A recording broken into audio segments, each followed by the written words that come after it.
Hello everyone, I am Anupriya and I welcome you all on AP education. आज हम NCERT classics का chapter number 3 that is mindful eating a part two a healthy body ये पढ़ेंगे। अगर आप channel पर नए हैं तो चैनल को सब्सक्राइब करें और हर क्लास के नोटिफिकेशन के लिए बेल आइकन को प्रेस करें। Who is healthy? Who is healthy? Who is healthy? One who Yeats food that is wholesome in moderate quantities and appropriate for season, time and place। Healthy कौन है? जो कि खाना खाता है। कैसा खाना? जो कि आपके लिए अच्छा है, आपकी हेल्थ के लिए अच्छा है। ना ही वो ज़्यादा खाए और ना ही कम खाए। एक अप्रोप्रिएट जो एक राइट अमाउंट होता है उसमें जो खाना खाता है और पर्टिकुलर सीज़न के लिए जो खाना अच्छा होता है वो ही इंसान हेल्दी है। Medu and Mishti reads thought of the day on the school notice board every day. Medu और मिस्टी जो है वो रोज़ की रोज़ क्या पढ़ते हैं? नोटिस बोर्ड के ऊपर जो भी थॉट होता है वो पढ़ते हैं। टुडेज थॉट अनेन जातानी जीवंती। आज का जो थॉट था वो था अनेन जातानी जीवंती मेक देम क्यूरियस। ऐसा थॉट पढ़ के वो क्यूरियस हो गए कि अरे ये क्या थॉट है। Mishti tells Medu that it is Sanskrit saying which means food give us life to living being. Mishti बोलती है कि संस्कृत में लिखा हुआ है कि food gives life to living being. Food जो है वो लिविंग बीइंग को लाइफ देता है। जो भी लिविंग बीइंग्स हैं वो फूड की वजह से ही जिंदा हैं। Let us try to understand the significance of this saying. हम समझने की कोशिश करते हैं कि ये जो बोला गया है इसका क्या सिग्निफिकेंस है, क्या मीनिंग है इसका। What do we eat? हम क्या खाते हैं। लेट अस रिकॉर्ड, हम देखते हैं कि हम क्या खाते हैं। All of us eat food every day. हम में से सभी लोग रोज़ फूड खाते हैं। Food is an essential component of our daily life. Food जो है वो हमारी डेली लाइफ के लिए क्या है? बहुत ही इंपॉर्टेंट है, एक एसेंशियल कंपोनेंट है। हमें फूड से एनर्जी मिलती है, इसके लिए हम फूड खाते हैं। List the food item you have consumed over the week in table 3.1। यहाँ पे टेबल 3.1 में कुछ फूड आइटम्स के बारे में आप बताइए कि आपने पूरे वीक में क्या फूड आइटम्स खाए। तो food item consumed over a week, पूरे वीक में कौन कौन से फूड आइटम कंज्यूम किए गए। मंडे, ट्यूसडे, वेडनेसडे, थर्सडे, ऐसे हमें संडे तक बताना है कि पूरे वीक में हमने कौन कौन से फूड आइटम कंज्यूम किए। हो सकता है मंडे को हमने चपाती, सब्जी, पोहा वगैरह खाया होगा, फिर दाल चावल खाया हो, फिर हमने ट्यूसडे को पराठा, कर्ड, इडली। ऐसे हम हर एक डे में क्या खाते हैं? अलग अलग फूड खाते हैं। What observation can you make about your food from the data collected in table 3.1। आपको जो डाटा मिला है टेबल 3.1 में उससे आपने क्या ऑब्जर्व किया। Do you eat the same kind of food in every meal और डू योर चॉइसेस वेरी? क्या आप सुबह शाम जितनी भी बार एक दिन में मील होती है वहाँ पे रोज़ की रोज़ सेम ही खाना खाए जा रहे हैं या अलग अलग खाना खाते हैं। Compare your list with those prepared by your friends. आप अपनी लिस्ट को अपने फ्रेंड से भी कंपेयर किए कि वो क्या क्या चीज़ खाते हैं। Find similarities and differences in the food consume by you and your friends. अब देखिए कि आपने जो खाना खाया है और जो खाना आपके फ्रेंड्स ने खाया है उसमें क्या सिमिलरिटीज़ है और क्या डिफरेंसेस हैं। What do you find? तो आपको क्या पता लगा। Record your finding in your notebook. आपने जो भी पता किया है, जो भी फाइंड आउट किया है उसको आप अपनी नोटबुक में नोट करें। You may have notice that there is a variety in food eaten by you and your friends. आपने देखा होगा कि जो फूड आपने खाया है और जो फूड्स आपके फ्रेंड ने खाया है उन दोनों में क्या है? डिफरेंस है। Do you think that such diversity in food exist in all states of India? क्या आप मानते हैं कि इस तरह की जो डाइवर्सिटी है फूड के अंदर, जो वाइड वैरायटी है, ये इंडिया के सभी स्टेट्स के अंदर पाई जाती है? Food in different regions. अब हम डिफरेंट रीजन्स में देखते हैं कि किस तरह का फूड खाया जाता है अलग अलग रीजन्स में। Find out types of food consumed and the crops grown in various states of India. आप फाइंड करें कि ट्रेडिशनली कौन सा फूड किसी भी एक रीजन में खाया जाता है। इंडिया के अंदर बहुत सारे स्टेट्स हैं, अलग अलग स्टेट्स हैं, तो आप देखेंगे कि कौन से स्टेट में इंडिया के अंदर कौन सा फूड खाया जा रहा है और वहाँ पे कौन सी क्रॉप उगाई जा रही है। क्रॉप जो होती है वो कौन सी उगाई जा रही है और वहाँ के लोग कैसा खाना खा रहे हैं, क्या खा रहे हैं। You may refer to book in your library, search the internet and interact with your friends, family, neighbors to collect information. अब आप information कहाँ से लेंगे? या तो आप बुक्स जो है लाइब्रेरी में वहाँ से ले सकते हैं, इंटरनेट पर सर्च कर सकते हैं, अपने फ्रेंड्स, फैमिली और नेबर्स भी पूछ सकते हैं कि कौन कौन से स्टेट्स हैं, वहाँ पे कौन सी क्रॉप जो है वो उगाई जाती है. इन table 3.2 add more states and fill the collected data. A few examples are already given. यहाँ पे कुछ स्टेट्स की बात तो पहले से ही की गई है और बोला गया है कि यहाँ पे आप और दूसरे स्टेट्स को भी ऐड करें और बाकी की जो इन्फॉर्मेशन है वो भी आप लिख सकते हैं. पंजाब के अंदर जो लोकली ग्रोन क्रॉप है वो मेज, वीट, चिकपी और पल्सेस है. और वहाँ के लोग क्या खाते हैं? मक्की दी रोटी, सरसों दा साग, छोले भटूरे, पराठा, हलवा, खीर, ये सब पंजाब में खाया जाता है. और पीते क्या है वहाँ के लोग? लस्सी, छाछ, मिल्क टी, ये सब वहाँ पे लोग पीते हैं. Next is Karnataka. कर्नाटक में कौन सी क्रॉप उगाई जाती है? राइस, रागी, उड़द और कोकोनट की जो क्रॉप है वो कर्नाटक में उगाई जाती है. और वहाँ के लोग इडली, डोसा, सांबर, रागी, मडल, पल्या, रसम, राइस, इन सब को खाते हैं. और बटर मिल्क, कॉफ़ी और टी को वो लोग पीते हैं. मणिपुर में राइस, बैम्बो, सोयाबीन उगाया जाता है. राइस, अरोम्बा, ऊटी, सिंगजू, कंगसोई, वहाँ के लोग ये सब फूड आइटम खाते हैं, जबकि ब्लैक टी वहाँ पे कंज्यूम की जाती है, पी जाती है.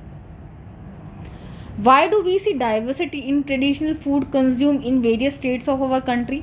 तो हमें जो अलग अलग स्टेट में हमारे फूड आइटम जो खाए जाते हैं, कंज्यूम किए जाते हैं, उसमें डाइवर्सिटी देखने को क्यों मिल रही है? उसमें विभिन्नता देखने को क्यों मिल रही है? Analyse the data collected by you in table 3.2. आपने जो भी डाटा कलेक्ट किया है उसको एनालाइज करेंगे आप टेबल 3.2 में कि भाई ये डाइवर्सिटी है, ये हमें क्यों देखने को मिल रही है.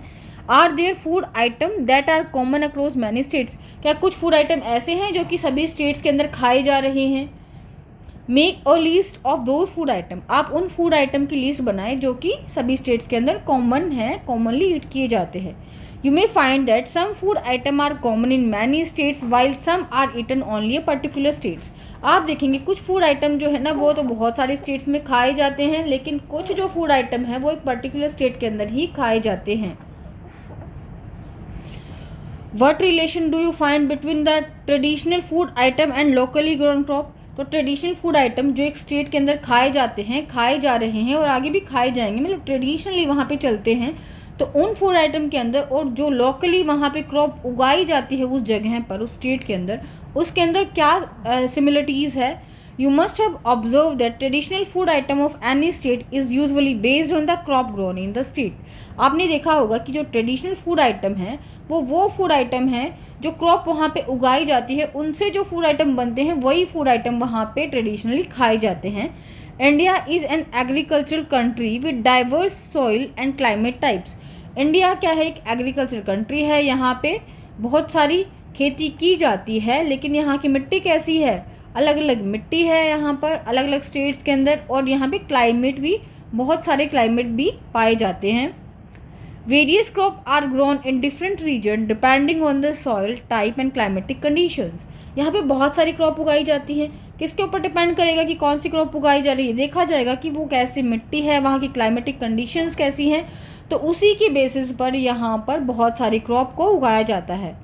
In various region of India the choice of food may vary according to the cultivation of crop in that particular region, taste preference, culture and traditions. तो इंडिया के अंदर क्या होता है कि फूड वो लोग कैसा खाएंगे, ये किसके ऊपर डिपेंड करता है कि वहाँ पे उस रीजन के अंदर कौन सी फसल को उगाया जा रहा है, उनका टेस्ट का प्रेफरेंस कैसा है, वो कैसा टेस्ट पसंद करते हैं, वहाँ का कल्चर कैसा है, कस्टम, आइडियाज़ और बिलीफ कैसे हैं वहाँ के, और ट्रेडिशंस कैसे हैं, तो उसी की बेसिस पे वो क्रॉप को ग्रो करते हैं. How have cooking practices change over time? हम कुक करते हैं फूड को, लेकिन ये कुकिंग प्रैक्टिसेस जो हैं ये टाइम के साथ साथ चेंज हो रही हैं. You have learn that food habits vary across states. आपने पढ़ा होगा कि फूड हैबिट्स जो है वो अलग अलग स्टेट्स में क्या है, अलग अलग फूड हैबिट्स हैं. Our food choices as well as practices of food preparation में डिफ़र फ्रॉम वन अनदर. हमारी फूड की जो चॉइस है वो एक स्टेट से दूसरे स्टेट में क्या है डिफरेंसेस पाए जाते हैं। हो सकता है एक स्टेट में लोग कुछ पसंद करें, दूसरे स्टेट में लोग कुछ और चीज़ पसंद कर सकते हैं।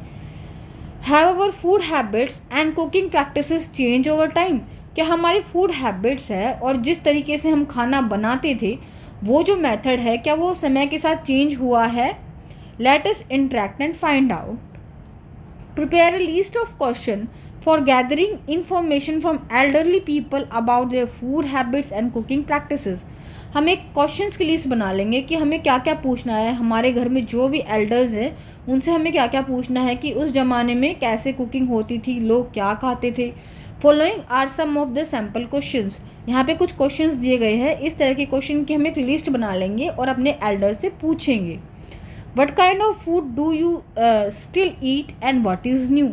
कौन सा ऐसा फूड है जो आप अभी भी खा रहे हैं और कौन सा ऐसा फूड है जो अभी नया है, आप पहले नहीं खाते थे। What are the changes in cooking practices over time. जो कुकिंग प्रैक्टिसेस हैं, मतलब कुकिंग करने का जो मेथड है उसमें टाइम के साथ साथ क्या क्या चेंजेस आए हैं। What has cause these changes, और ये चेंजेस किस लिए आए हैं। Conduct interview with some elderly people based on the question prepared. और ये जो क्वेश्चन बनाए गए हैं ये क्वेश्चन आप पूछेंगे किससे, आपके घर में कोई भी एल्डर पर्सन है उससे। पहले खाना पकाने के लिए चूल्हे का यूज़ किया जाता था, लेकिन आजकल मॉडर्न गैस स्टोव होता है। पहले सिलबट्टा होता था, कुछ भी चीज़ जो है उसको अगर हमें पीसना है तो उसके लिए सिलबट्टे पे पीसा जाता था, लेकिन आजकल हमारे पास इलेक्ट्रिक ग्राइंडर होता है। तो ये कुछ चेंजेस हैं जो हम देख पा रहे हैं। What are your findings from interview you conducted. तो आपने जो इंटरव्यू किया था अपने एल्डर्स के साथ तो उसमें आपने क्या पाया। Cooking practices are also called culinary practices. Cooking practices जो कुकिंग करने का मेथड होता है उसको हम कलनरी प्रैक्टिसेस भी बोलते हैं। चेंज ओवर टाइम, वो टाइम के साथ क्या हुआ है, चेंज हुआ है। There is a significant difference between traditional and modern culinary practices. जो पहले कुकिंग की जाती थी और आज जो कुकिंग की जा रही है उसमें बहुत ही ज़्यादा डिफरेंस है। Earlier most cooking was done using ए चूल्हा। पहले चूल्हे का यूज़ किया जाता था। Nowadays most of us cook using a modern gas stove। लेकिन आजकल हम एक गैस स्टोव का यूज़ करते हैं कुकिंग के लिए। Earlier most grinding were done manually using a silbatta. पहले जो ग्राइंडिंग है वो एक सिलबट्टे का यूज़ करते हुए किया जाता था। These days we use an electrical grinder for ease of grinding। लेकिन आजकल हम इलेक्ट्रिकल ग्राइंडर का यूज़ करते हैं ग्राइंडिंग करने के लिए। Find out what were the other ways of cooking and grinding. पहले कुकिंग और ग्राइंडिंग के और क्या तरीके होते थे। Why have these culinary practices change over time. तो ये जो कलनरी प्रैक्टिस है, कुकिंग प्रैक्टिस है, वो चेंज क्यों हुई हैं टाइम के साथ। These changes may be due to factors such as technological development, improve transportation and better communication. हो सकता है ये चेंजेस इसलिए आए क्योंकि टेक्नोलॉजी के अंदर डेवलपमेंट हुआ है, ट्रांसपोर्टेशन भी अभी इम्प्रूव हुआ है और कम्युनिकेशन भी अभी जो है वो पहले की बजाय इम्प्रूव हुआ है।